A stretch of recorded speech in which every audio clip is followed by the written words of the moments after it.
Amplify your brand. Let Nationwide 90 FM assist you in tapping into a captivated audience across our social media platforms. For more information, contact us at 876-630-1210 or sales@nationwidenewsnetwork.com. Businesses, companies, and entrepreneurs, let's supercharge your brand.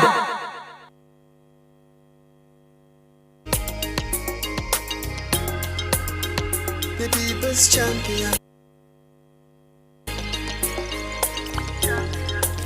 Our mission is love, our vision is love. Jamaicans for justice, the people's champion, champion, champion. Justice, justice for all. Justice under the law. Justice, Jamaica demand. Right to life, right to liberty. Justice, justice for all. Justice under the law. Justice. Happy Monday to our listeners who join us on Radioland and those who are joining us via the JFJ YouTube platform, and certainly those who are here on the Nationwide YouTube platform.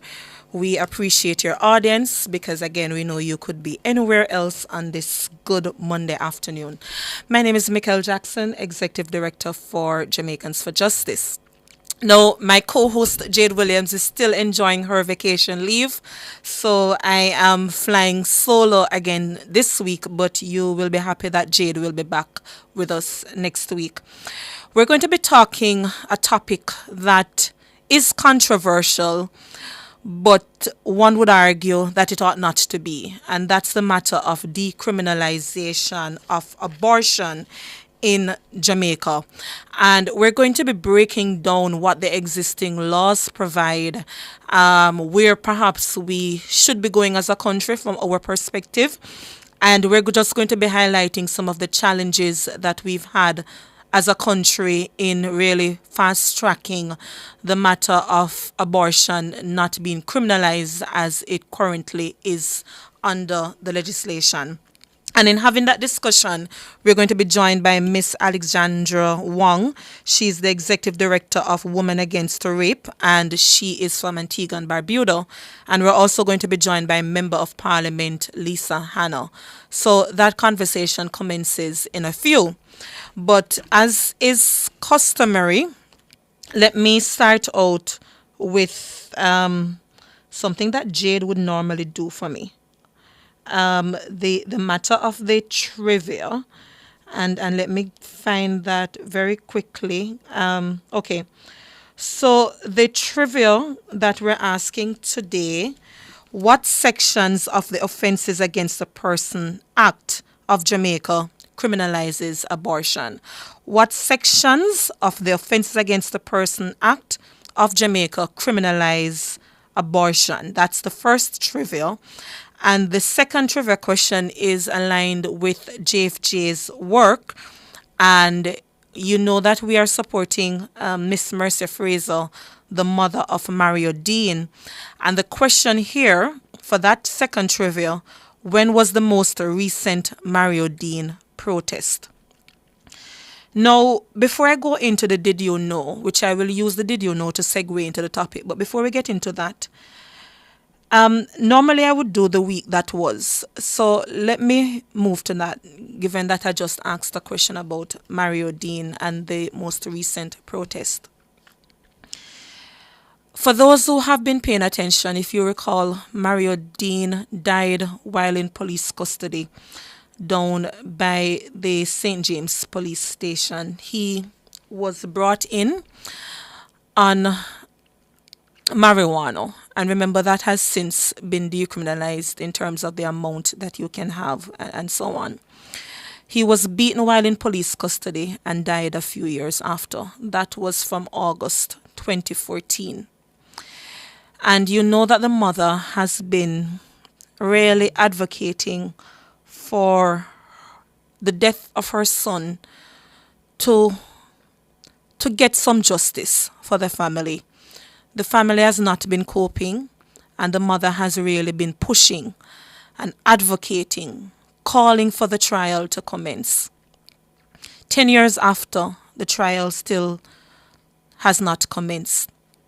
Now, you recall JFJ speaking about some of the administrative delays that have lent towards the matter and the trial commencing. For example, not having the reports from the Crown and so on to have the trial start. And you have heard us lamenting about the low juror turnout.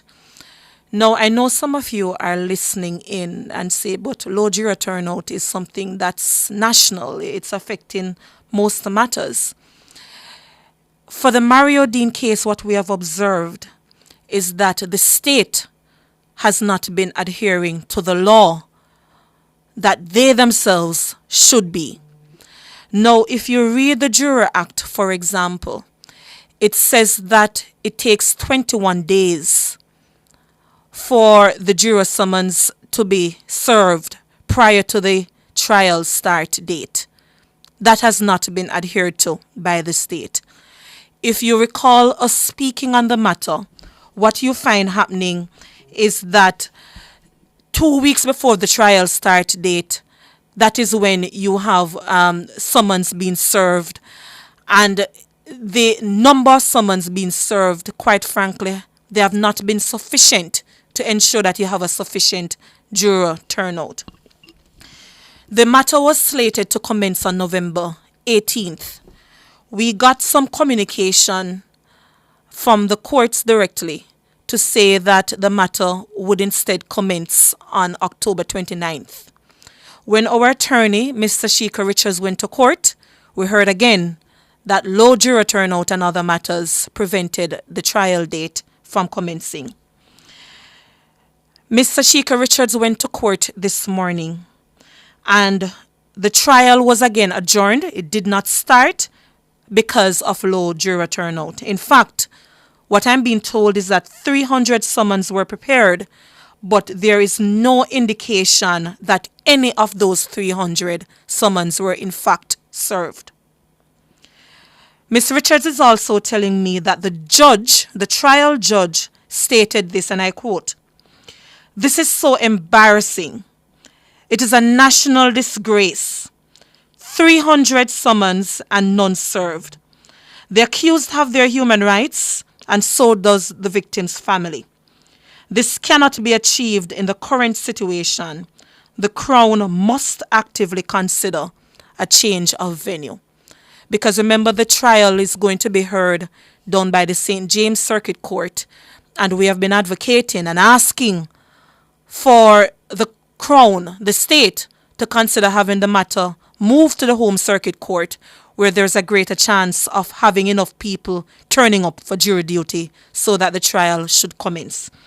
And I personally echo the sentiments of the judge that this is a national disgrace, and it cannot be that an individual dies while in the custody of the state, and there is no sense of alacrity in ensuring that the summons are in fact served so that we can have enough people turning up for trial so that the matter can commence. At what point do we say that accountability is not just a buzzword, but it actually has some meaning, where if you die while in police custody, or if you die at the hands of the state, to me that is greater impetus for the state to act. And for the accused police personnel to have their trial commence, because they do have constitutional rights as well. My heart breaks for Miss Fraser Dean, Mercer Fraser, and the mother of Mario Dean, and I hope that the public will join us in asking for the matter to move from St. James to Kingston, and for the state to do better. I think our collective voices are important here, but again, this is a national disgrace, according to the words of our trial judge. But let us move on. We're having the topic here being discussed, decriminalizing abortion. And as I stated earlier, we're joined by Miss Lisa Hanna, Member of Parliament, down by Cessa. And we're also and one of the more vocal parliamentarians on the matter of abortion. And we're also going to be joined by Miss Alexandra Wong, who's the executive director of Women Against Rape in Antigua and Barbuda. But one of the did you know I want to start out with before our guest join us. I know that the matter of abortion is controversial, and we have different views on the issue. But the did you know is outlining for you the current legal provisions on abortion. And what it says under the sections that you are asked to guess for the trivia. The possible term of life imprisonment can be imposed for any pregnant woman who takes any substance or use any instrument to effect a miscarriage. There is a possible term of life imprisonment for any person who unlawfully administers any substance to a woman or uses any instrument on her with the intent to procure a miscarriage, whether or not the woman is with child. Thirdly, there is a possible sentence of 3 years for any person who unlawfully supplies any substance or instrument to a woman, knowing that she intends to use same to terminate her pregnancy. So long and short, based on what is in our books, you can get up to life imprisonment, the woman or the doctor, for administering an abortion in Jamaica. That is what the Offences Against the Persons Act says. Right? Do we have our guest on? Good afternoon, Ms. Wong and MP Hannah. Hi, how are you doing? Thank you so much to you both. Really appreciate it. Member of Parliament Lisa Hannah, let me start with you. Michael Jackson here speaking. Can you just indicate for the listeners, I just outlined to them the legislative framework, but just as a start, what has been some of the efforts from you and other parliamentarians in really advocating for this particular legislation to be amended? Well, thank you for having me, and good afternoon to your listeners, and say hello to Mrs. Wong, who is on the call as well. So this had actually started from in the 70s when then Minister of Health under the PNP administration, Minister McNeil, brought it forward to speak about the termination of pregnancy. Fast forward to 2008, when then Minister of Health, Rudyard Spencer at the time, put together a joint select committee for parliamentarians to sit down to look at this law to see if the termination of pregnancies should be made legal or decriminalized in Jamaica. We had an open session. I sat on the committee. Everybody came to present and a report was done. The report was tabled. It was never debated. Now, persons know that I have been very vocal also as when I was Minister of Youth and Culture, that I support a woman's right to choose.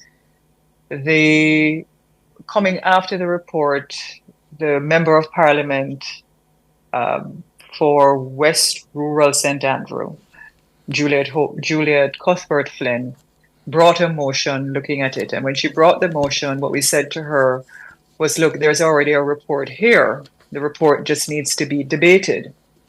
So nothing has happened. And I think nothing has happened because the church gets involved. And I think politicians are afraid of the church. Yes. Because of what can happen with a vote. But the issue is that people need to understand that this law has been on the books since the 1800s. And it was put in place essentially because slaves were expected to breed and because women certainly didn't have any rights. The UK, certainly Britain, which were our colonizers, has changed their law. Other countries in the Caribbean have changed. South America, Catholic countries have changed. And Jamaica really needs to understand that if someone, let me say someone like me, or someone in my financial or economic strata chose to go to my private OBGYN and say, look, this is a situation, I could get what I needed to get done. Yes. But when you have other young women who are afraid, other young women who can't, typically what happens is they go underground and they buy the Cytotec or some other means of botched terminations. They sometimes bleed out and they die. So for me, it has always been a situation, and I stand by it, that we're not a theocracy in Jamaica. My role as a member of parliament is to put laws in place that are in the best interest of our people. The church's role is to win souls for Christ and to improve their moral upbringing and to do unto others as you'd have them do unto yourself. So I think we need to be very clear on what we're doing to our country. And unfortunately, we have one of the most liberal Bill of Rights in the world, the Charter of Rights, as you know. But the only two things that can't happen in that is one, you can't terminate a pregnancy and you can't have a same-sex marriage. I mean, those are now enshrined. So the discussions that we're having become more constitutional than anything else. And I think oftentimes the church, plays onto people's minds where this is. It's the same thing that they do with the definition of rape, which I've been trying to change for many, many years. And I think they're also backward in understanding that right now a woman can be raped and a boy can be raped because there are other orifices on their body that people are using. And so they get through a legal loophole. So there are many things that I think or people want to hear us speak about and that they are grappling with in the quiet, and many have been abused and many are suffering. But we kind of still pander to the church and we just let things go along without really discussing with our people where they're coming from, the context of things. And I think it's time that we start having those open and honest conversations with our society. Thank you so much. Let us take the break and then we pick up with Mrs. Wong.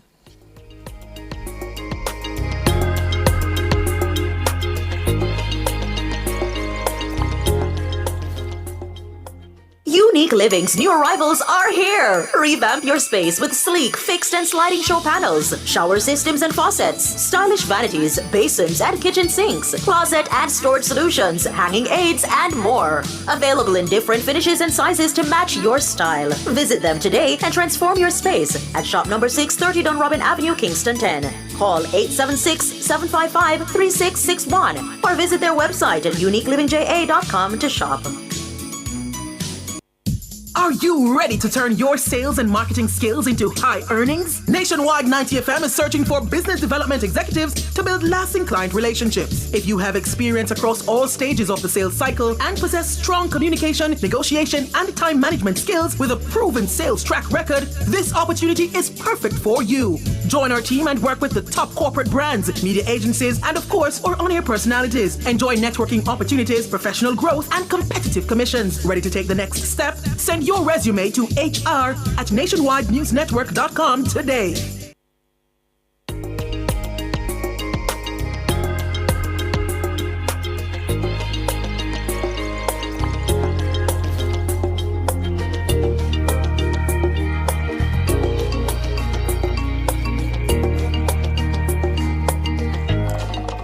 Welcome back to Let's Start Justice. We're discussing the issue of decriminalizing abortion, and my own personal call is for it to be legalized, but the views, of course, vary.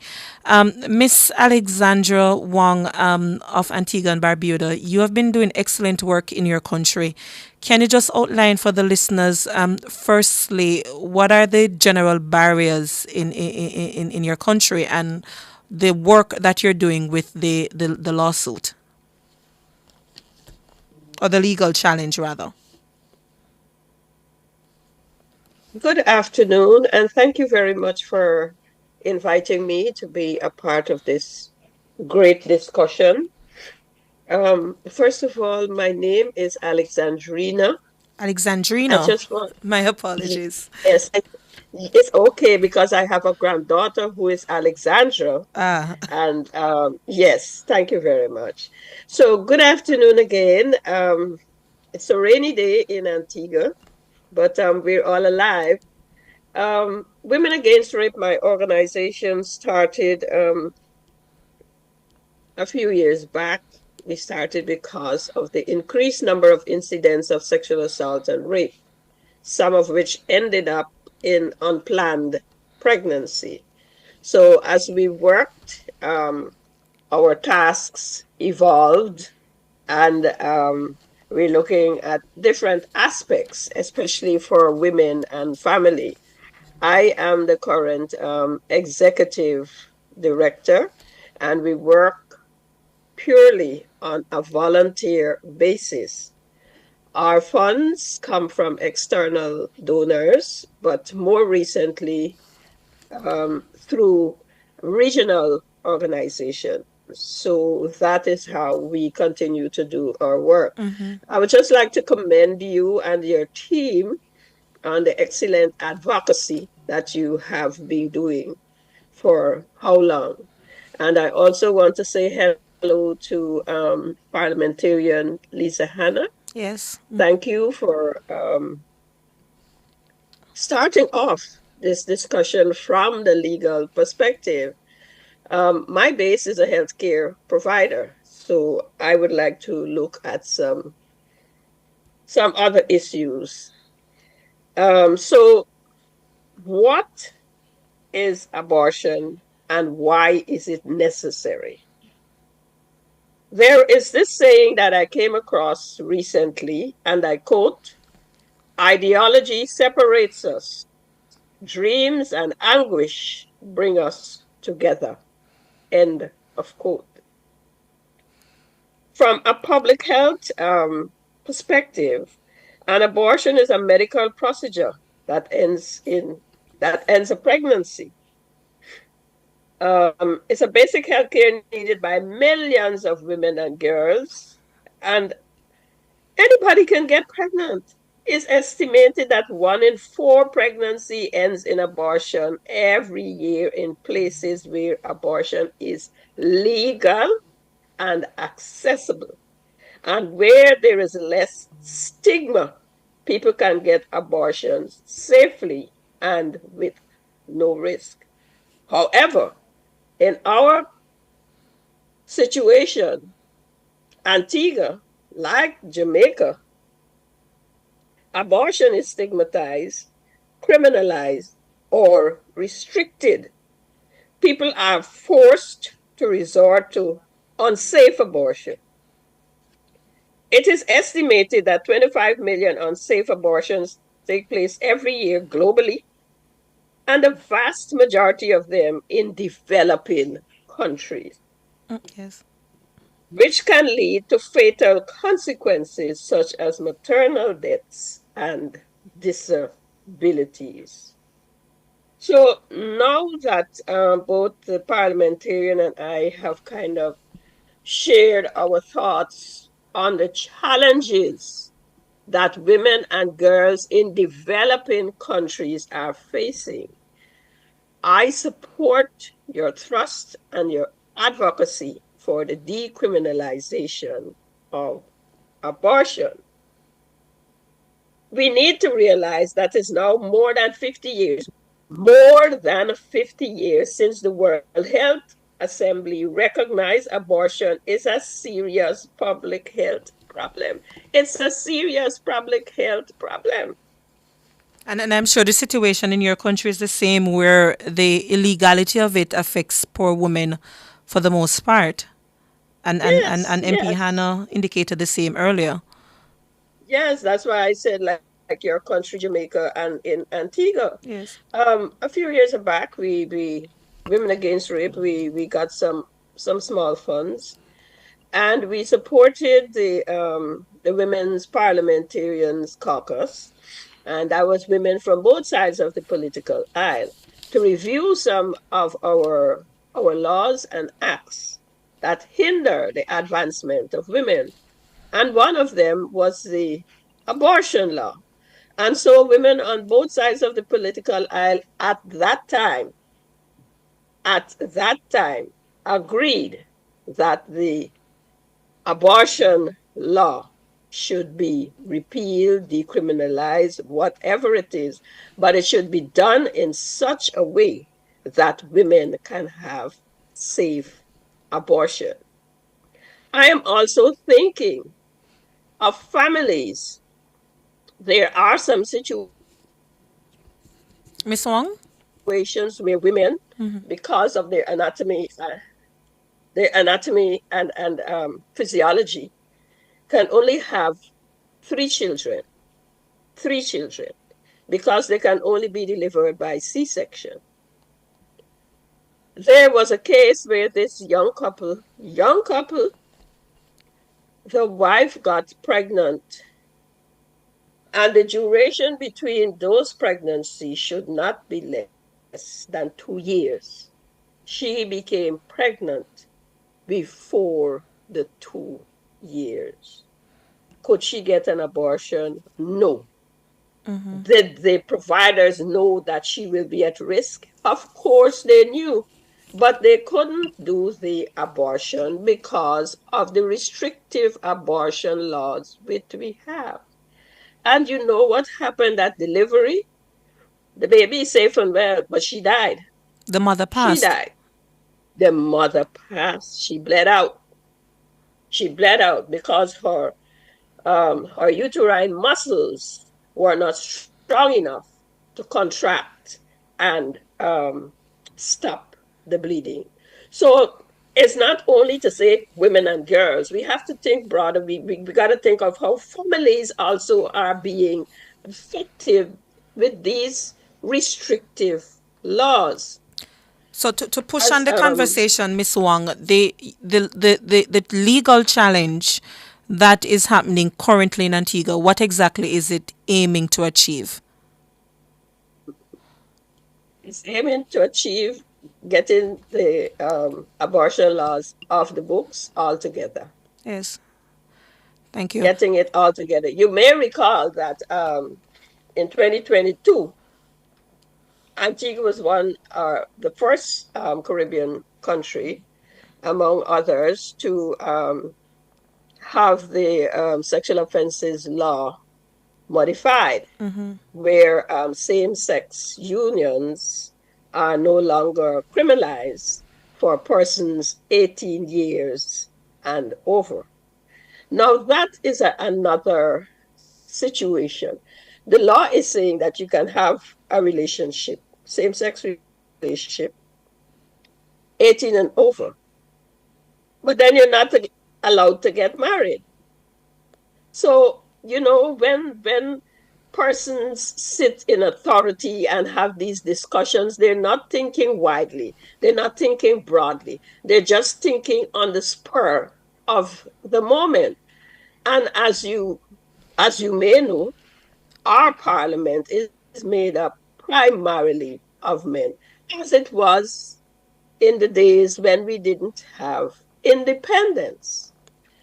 That speaks a lot of the power that men exert over women's sexual and reproductive health and rights. Yes. Women are being robbed of their rights. Girls are being robbed of their rights. And in addition, our countries have signed on to conventions and treaties, which the government says by signing those treaties and conventions that they are prepared to do whatever, put in place policies to eliminate violence against women and girls. So I'm going to have to pause here, Miss Wong, because we're upon the break. But on the other side, I wanted to pick back up with Miss Hannah, because Miss Wong spoke about, the legislative changes happening in Antigua, and I know one of the issues, and you touched on it, that prevent us here in Jamaica from advancing the type of changes that we would want is the savings law clause. Right now, we're in a constitutional reform process, and unfortunately, we've heard utterances from cabinet members already sending the signal that these particular issues will not be touched. And as you correctly said, Ms. Hannah, this is inherently a constitutional issue. So I just wanted to pick that up with you and just ask that you stay with us for a few more minutes. Sure. Thank you. No problem.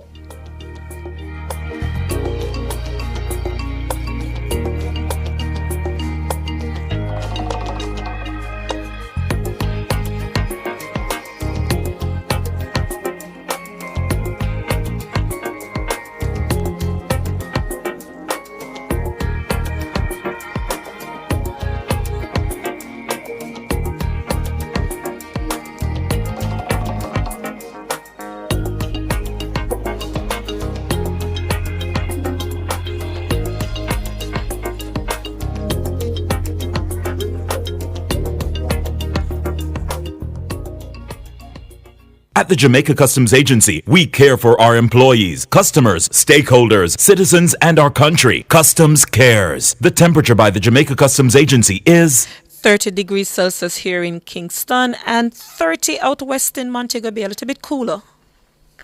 Me grew up as my granny save her money under her mattress. But at an old time something. That's where I save my money in the bank. And become I want to buy a little house, but also save in a building society. We have to be smart with how we save our money. So what if the bank crash?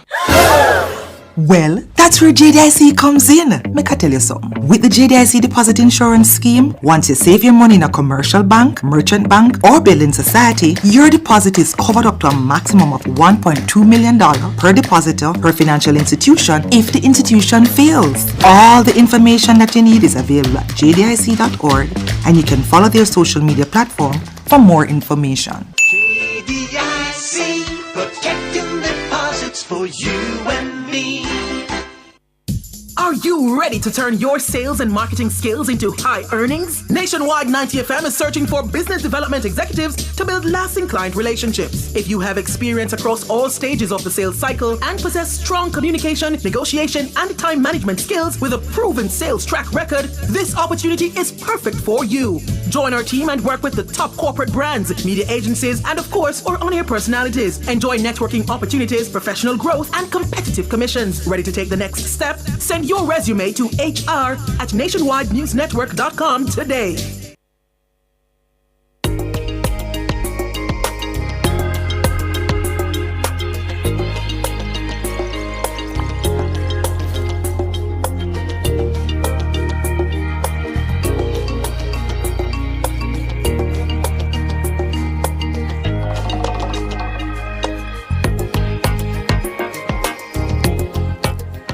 Welcome back to Let's Start Justice. We're here speaking to Miss Wong and Miss Hannah, Miss Wong from Antigua and MP Lisa Hannah here in Jamaica. And we're talking about the issue of decriminalizing abortion here, not only in Jamaica, but across the Caribbean regions that still criminalize the act. And, you know, before MP Hannah steps in, let me say this. Again, the country is going through a constitutional reform process. And already we heard that matters of buggery and matters of abortion will not be touched. And that I find very problematic. But Ms. Hannah, from your perspective, and you said it earlier, this is a constitutional issue. What do we need to do? Well, just like what the government is doing now is to go to the people and to find out from the people, but to explain it in a way that Miss Alexandrina was explaining it. Because I learned something today from her, which I actually did not know, which I didn't realize, that a woman who gives birth by cesarean section can only have a few pregnancies, and what happened to that woman. And so that is something that I learned. I think people, when they hear the termination of a pregnancy, they get on life and death issues, and they get on moral high ground issues, and they get on a Christian biblical issue. And I think people need to understand it also from a health issue.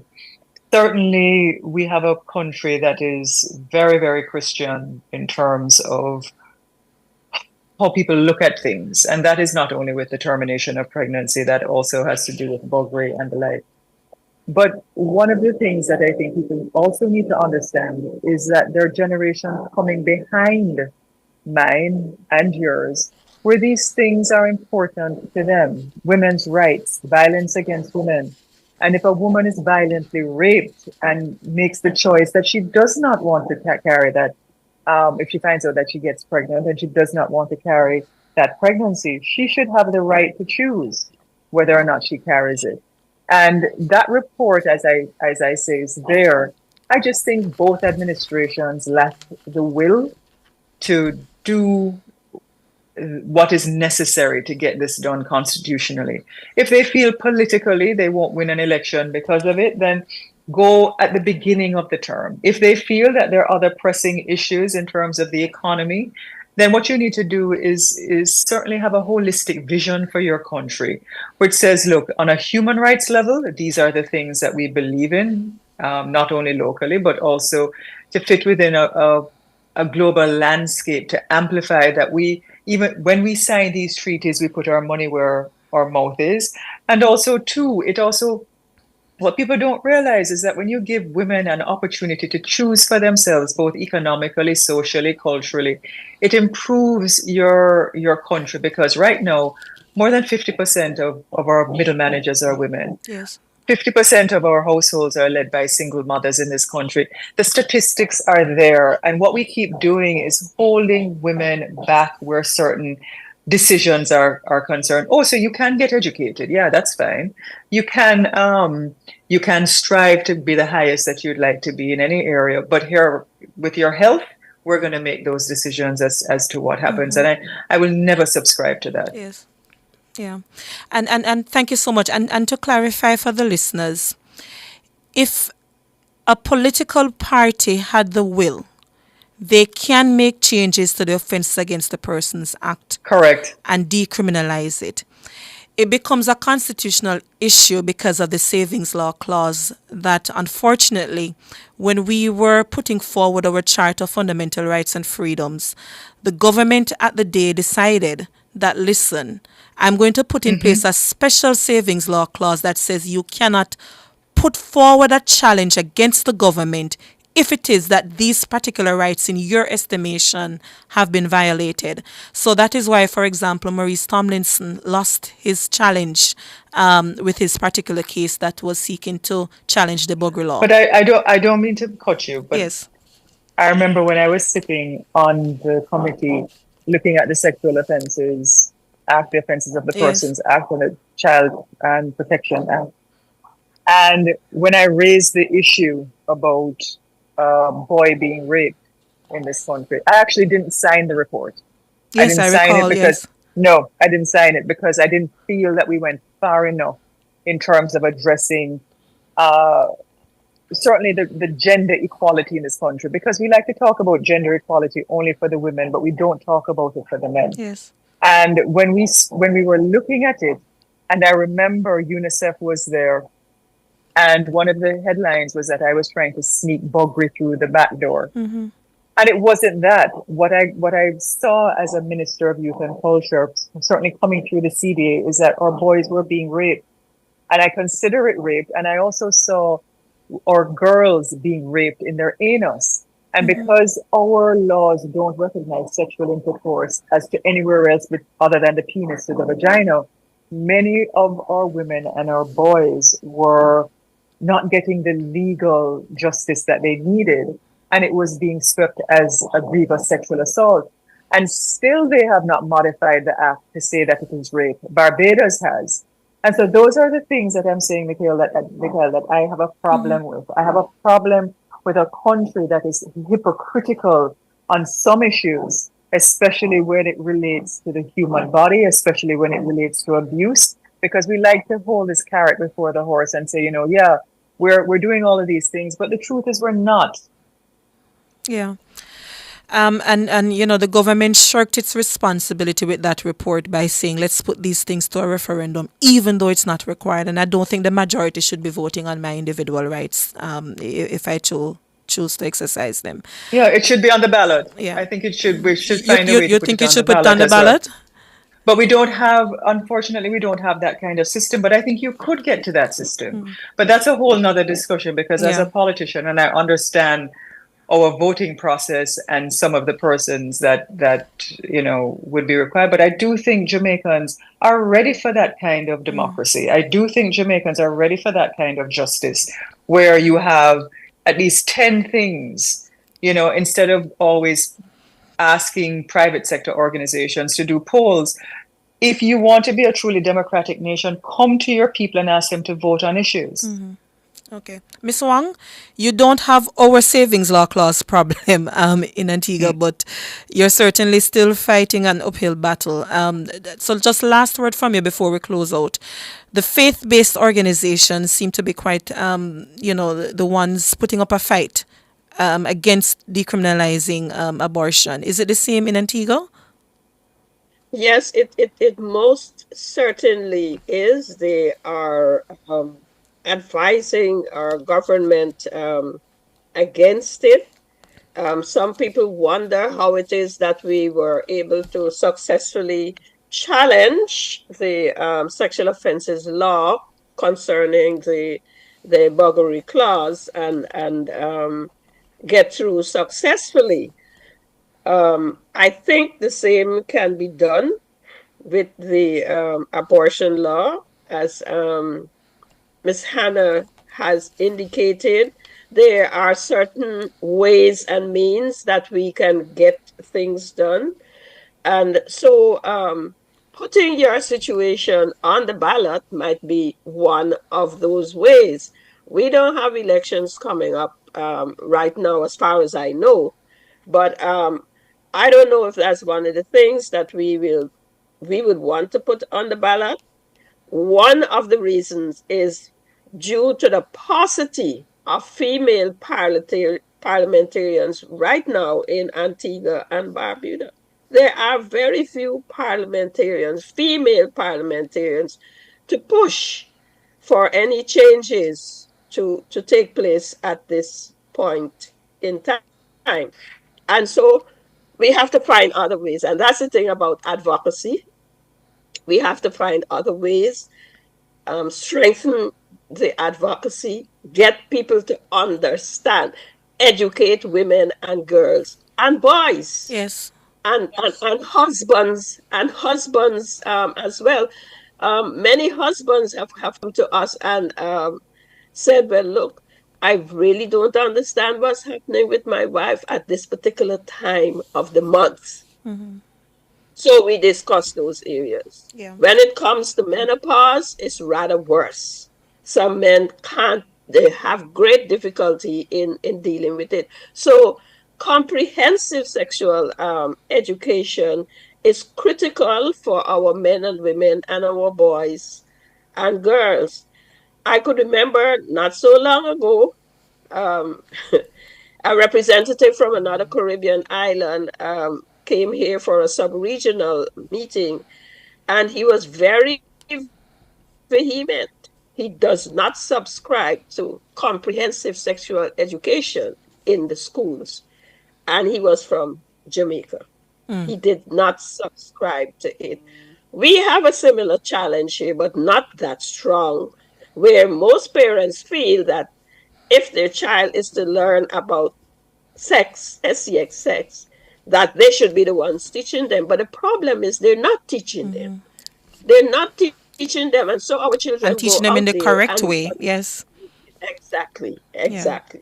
So my thing is a comprehensive approach, education from the community right up, and strong advocacy. Thank you so much. We have to leave it there. So last word. Even with stakeholders that you have not approached us yet, pick up the courage and approach them. Talk to them. Many of them will understand. So advocacy, legal reform, comprehensive sexual education. I would say those are the areas we need to strengthen at this point in time. Thank you so much, Miss Alexandrina Wong, Executive Director of Women Against Rape, and Member of Parliament Lisa Hannah. Really, really do appreciate you both joining us today. Thank you. Bye. Thank you too. Bye. We're going to be joined by the Caribbean representatives from the Caribbean Court of Justice, CCJ. But let me clarify for the listeners a few things, because I'm seeing some comments in the chat. The first thing is that if you are not for the legalization of abortion, let me put things in context for you. The law criminalizes abortion in all situations. If you were raped and you become pregnant as a result, it's still criminalized. By incest, it's still criminalized. In medical emergencies, it is still criminalized. There are no exceptions. What the government is relying on is an old case that happened in the United Kingdom. And you know that we operate on a common law principle. So judgments from cases that go before the court is there as a guide. So it's a common law principle from a case called R.V. Bourne that the country is utilizing as a basis by saying in medical emergencies abortion can be conducted. But let me put in context, that case happened in the United Kingdom, and in 1967 the United Kingdom itself actually decriminalized, made changes to its own legislation. So what we're seeing is that when a doctor comes across some of these matters, they're not going to be putting their license at risk, facing the possibility of any legal matter going before the courts on the basis of a common law principle. So we're saying at the very least, if we do not want to go towards full legalization of abortion, what we're saying is that in cases of rape, in cases of incest, in cases of medical emergencies, the law should be very clear that the doctor can undertake this medical procedure without fear that they may be subjected to the rigors of the criminal justice system. That's the point that I want there to be clarity around. But we have our guest online from the Caribbean Court of Justice. Oh, we have to take a break for a second. Good afternoon. Good afternoon, Ms. Jackson. Good afternoon. I ran over time, so I have to take the break. So just give us a few minutes. Sure.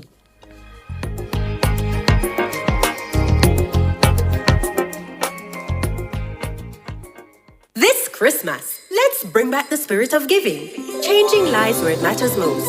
'Tis the season to give back to those in need, with over 1,000 vibrant colors. Magically help to transform somebody's space or your special place with EdgeChem Color Glow Plus amazing colors, available in flat, no sheen or gloss. Visit any of our 24 EdgeChem retail stores and other distributors island-wide, or download our EdgeChem Color app. Select your favorite color, and let's bring back the spirit of Christmas. EdgeChem, changing lives 1 gallon at a time.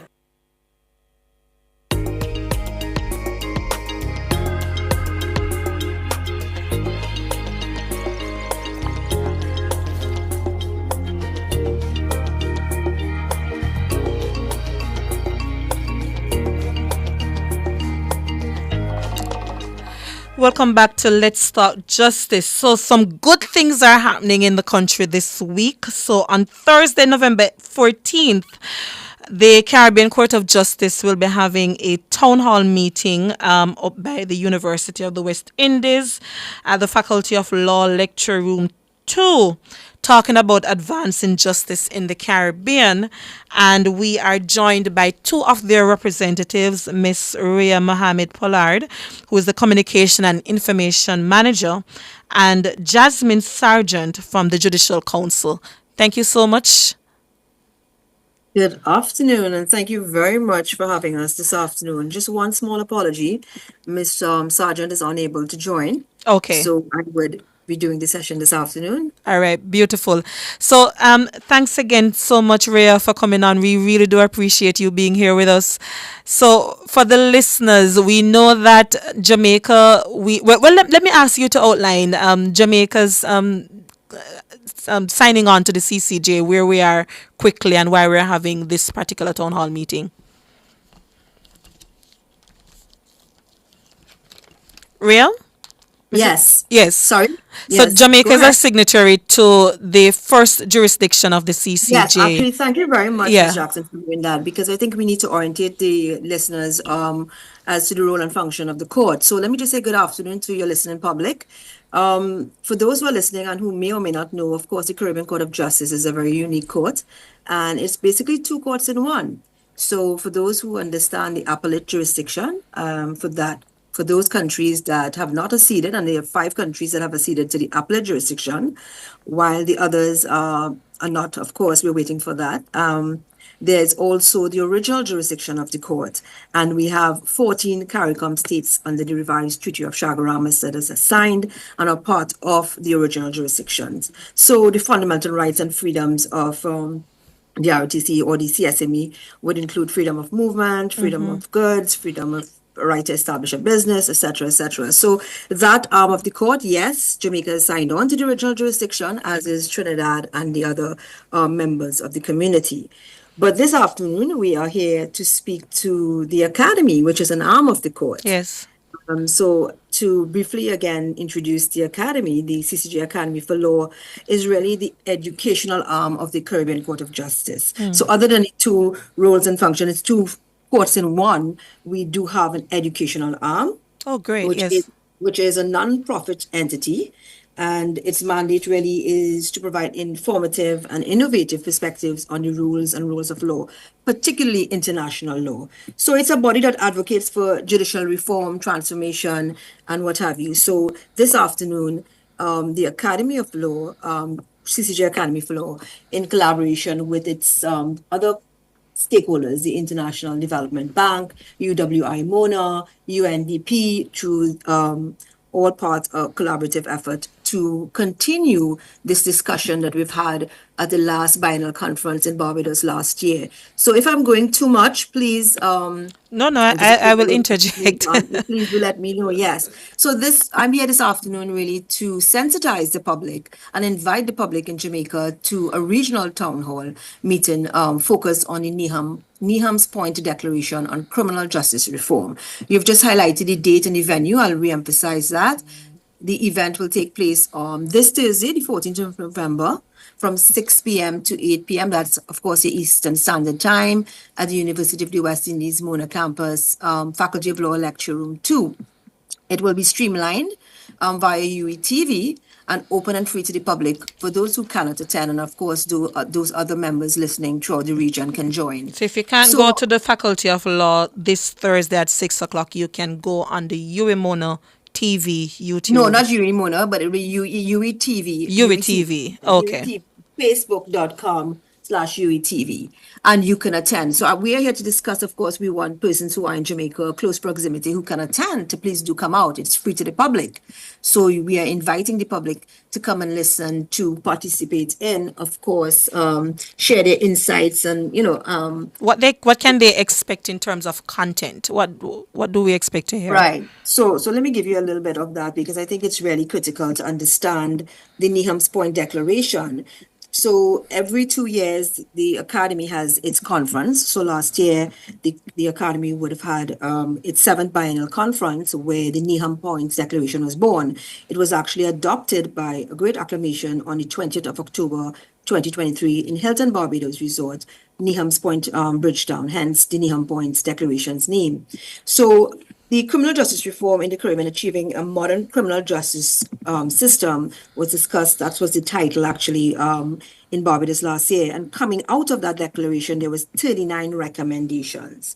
39 recommendations with broad areas covered, which is policy interventions, legislative interventions, prosecution and police, representation and support for the accused, victims, survivors, Charter of Rights, and judicial interventions. So, if I may say, and I think it's important that in the words of Justice Anderson, the Academy for Law intends for Neham Points Declaration to continue to be a rallying cry for reform until there's an irreversible culture shift in the criminal justice in the Caribbean. Since then, Ms. Jackson, since 2023 to now, its adoption, we've cited some 20 cases raising the possibility of a new source of common law, and that those decisions have cited in the declaration relates to issues such as the delay in the system, modern modes of forensic evidence over eyewitness and confession evidence, a more effective and, of course, efficient measures for witness support, protection, and welfare, and representation for the accused person. So as we tackle the high crime rate that is really affecting most of us in the Caribbean region, it's how we're fixing the criminal justice system, how we're balancing the rights of the accused and the victims in this process. So those are some of the overarching things that we can expect to hear. So very quickly, Mrs. Pollard, who do we expect to be there? What are some of the voices? Are you able to share that? Sure. I know that Dion Jackson Miller is your MC of the evening. Definitely. So, of course, Dion Jackson Miller will carry through that program and discussion and insights, getting a grip on crime. So she will discuss the rights of the accused, the rights of victims, survivors, along with experts in the field. So we have conversations with we will have our very own, the Honorable Mr. Justice Adrian Saunders, along with the chairman of the Academy, the Honorable Mr. Justice Winston Anderson, very briefly at the beginning of the conversation. But we do have conversation with justice stakeholders from across the region. So we would have from the different countries, of course, Bahamas, Barbados, Belize, Guyana, Jamaica, the OECS representatives, Trinidad and Tobago, and possibly Suriname. And those would be the registrars. We have from Barbados, Mr. Andrew Pilgrim. So just to share a few of those, we have Peter Champagne, King's Counsel. Yes, Peter Champagne, yes. Yeah, Champagne. We have, we would have some representation from, of course, the OECS by the Honorable Gart Wilkin. So we have quite a few experts in the field. We have, and the latter part, of course, that is from 6 to 8. We have 2 hours. So from 6 to 7, we would have those conversations with the justice stakeholders. And following that hour, an interactive panel discussion featuring experts from the region again. So we have right in Jamaica, the Honorable Delroy Chalk, Minister of Justice, yes. Yes, and representative from the Office of the DPP, Champagne again, Mr. Calvin Blake, Mr. Michael Gordon, criminologist, and yourself, of course, featuring yourself as well. So we do have experts from the field, and we would have justice stakeholders at the session. And we ask the public to come out, and we want to hear also for them to share their insights and ask their questions as it pertains to this very critical topic on advancing justice in the Caribbean.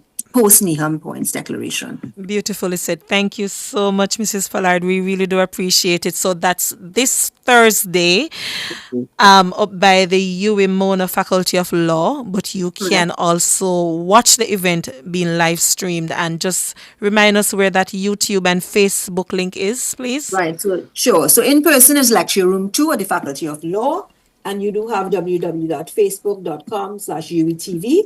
You can access the live stream.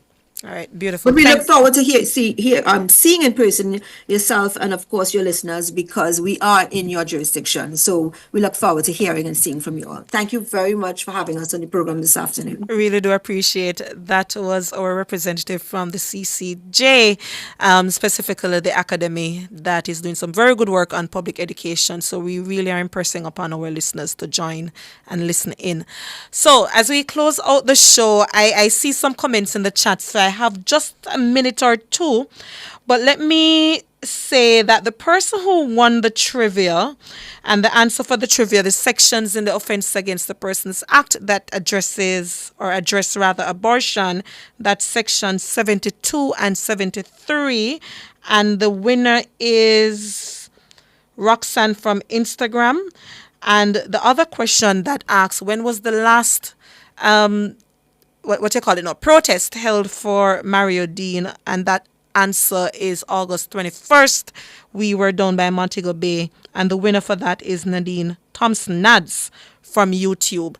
And I saw a question in the chat earlier asking about the matter of whether or not surveys were done, but just to indicate that the Gleaner also had a survey, and the overwhelming majority of Jamaicans agreed that the government has no place in determining, when and if an individual chooses to exercise their right to pursue an abortion, especially in situations of medical emergencies or in the context of rape.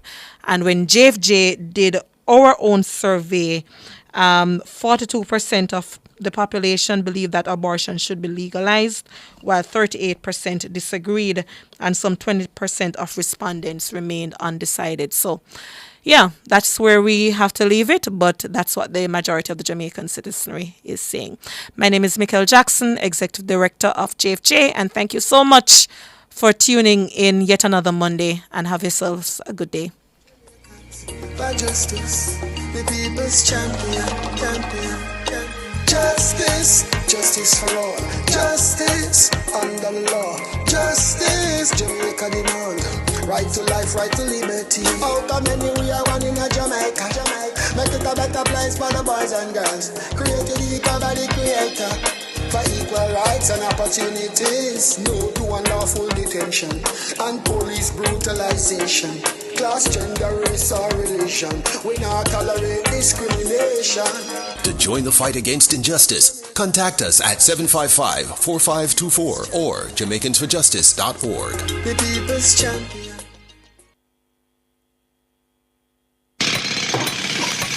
It's the IMAJ seminar, The Business of Construction, Global Competitiveness in a Local Environment. Register today. Don't get left behind. Learn how to compete in the global construction market. Tune in to CliffViews Online on Tuesday, November 19 from 10 a.m. to 1 p.m. or visit the Jamaica Conference Center for the IMAJ seminar. Learn about project financing, international management systems, labor productivity, and much more.